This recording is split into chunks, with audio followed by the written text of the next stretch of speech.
Baskāji ticīgie. Hei, jau, baskāji ticīgie. Ko es ar to domāju? Mēs pastamies pazudušā dēla stāstu. Tēvs sagaida apakaļ dēlu. Ko viņš dara? Apģērbi, gredzens, kājās kurpes, ne, bet, tur Zandvals vai teikt vēsturiskajā notikumā, kas tur bija. Svarīga lieta. Ekipējums, pastamies Efeziešiem. Patiesību, taisnību un kā es apaušu kalpot miera evaņģēlijam, tad ir vairogs ticība, glābšana, pestīšana un vārds gar zobens. Ļoti svarīgi parādās visu laiku kājas.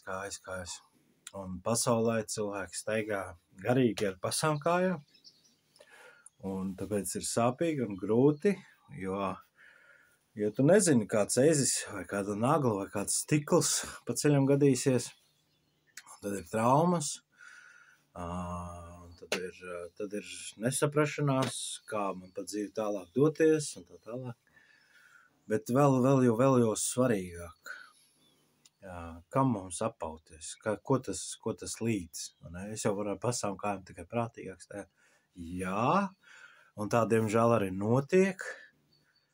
Bet es zinu, ka Tēvs ir paredzējis mums, tev pienākās, kundzeņš stājies, man pienākās, bet vārds saka, sagrābiet.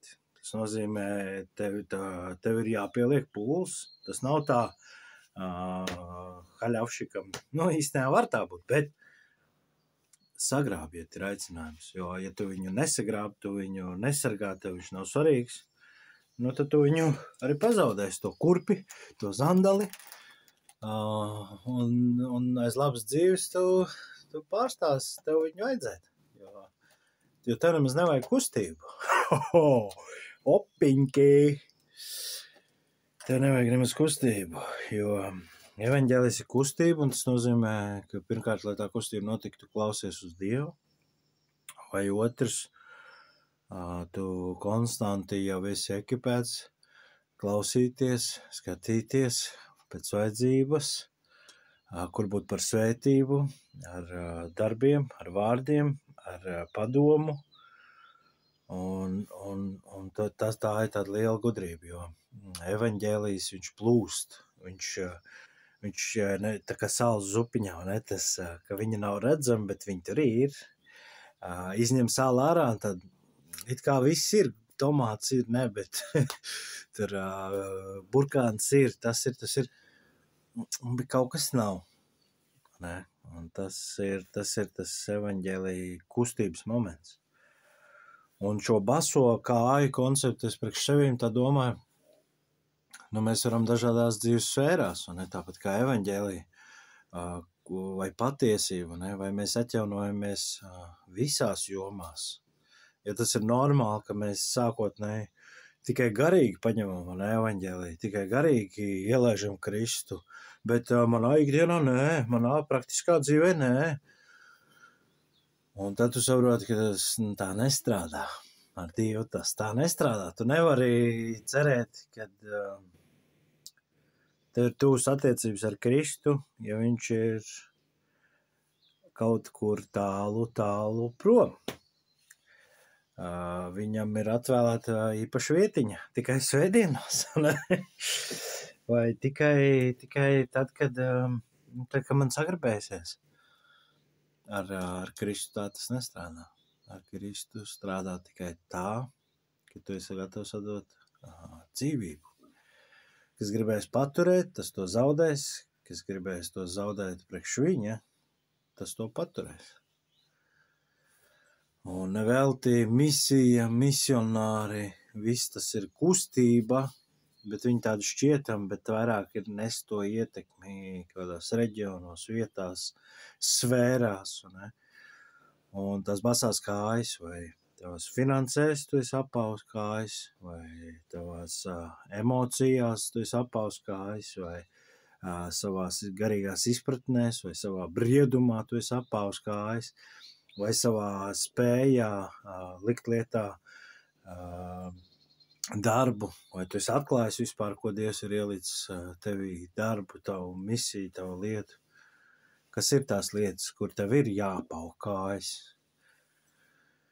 Un vēl jāstāsta, protams, arī sezonas, jo pa ziemu ar zandalēm staigāt nesanāks. Kaut kādā īsti brīdi var jā, bet atsaldēs pirkstīts. Un to mēs parasti ļoti finansiāli jūtam, kad mēs nevaram vasaras pieeju finansēm pieiet arī ziemā. Jo ziemā ir apkurs un lietas, un tā, ka to mums jābūt pietiekami gudriem to ņemt vērā. Un tas liek domāt, kur tev ir basas kājas? Kur tev ir basas kājas? Un vēl svarīgāk, kur ved tās takas? Vai tad, kad tu Kristu pieņēmi, tās takas maina tas ceļš? Vai tās takas grib zināt, ko kungs grib, ne? Jo arī, tas trulp vienkāršais piemērs, kur mēs ļoti daudz ko saprotam, cik mēs garīgi saprotam vai nesaprotam, finanses, ne? Kur aizved? Vai tev vispār ir?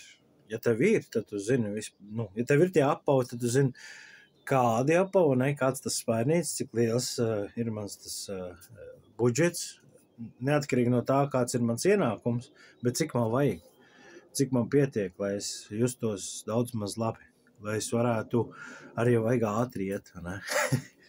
Kāda izstāst ir mana apavi? Un tāpat garīgi, kā es gribu pasludināt evaņģēliju? Sausi, vienkārši brutāli reku evaņģēlijas, priecājieties, varbūt kādam tas tā dara. Vai tu gribi izmeklēt līdzības, vai tu gribi ieklausīties cilvēkā, saprast viņu to sāpi, un tad viņu konfrontēt ar šo mīlestības vēstu, ar šo evaņģēliju. Vai tu gribi prast veidot dialogu, ne?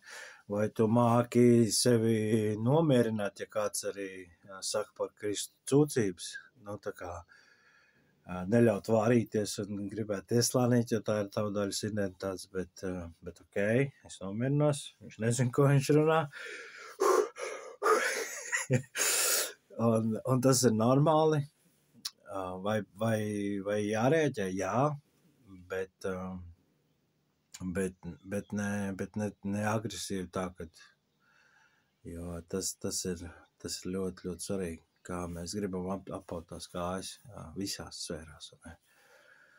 Un tā kā uz to es aicinu padomā, kur tev ir basas kājas, kur tu baķikom, pašol, un tā brīnies, kāpēc nav tas temps, nav tas apjoms, un tad tu zini, kas kungam jālūdz pēc labākiem apaviem, lai var doties tajā darbā.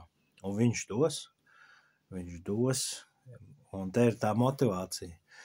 Iedot tāpēc, lai man komfortablāk un man mazāk sāpīgi manā ikdienā, vai tāpēc, ka es gribu reāli Dievs darīt tavus darbus. Es gribu darīt to, ko tavs vārds saka. Kā vārdā tu gribi nebūt baskājis? Tā kā tāda pārdoma šai nedēļā, un iesaku tev padomāt, kas ir tās jomas,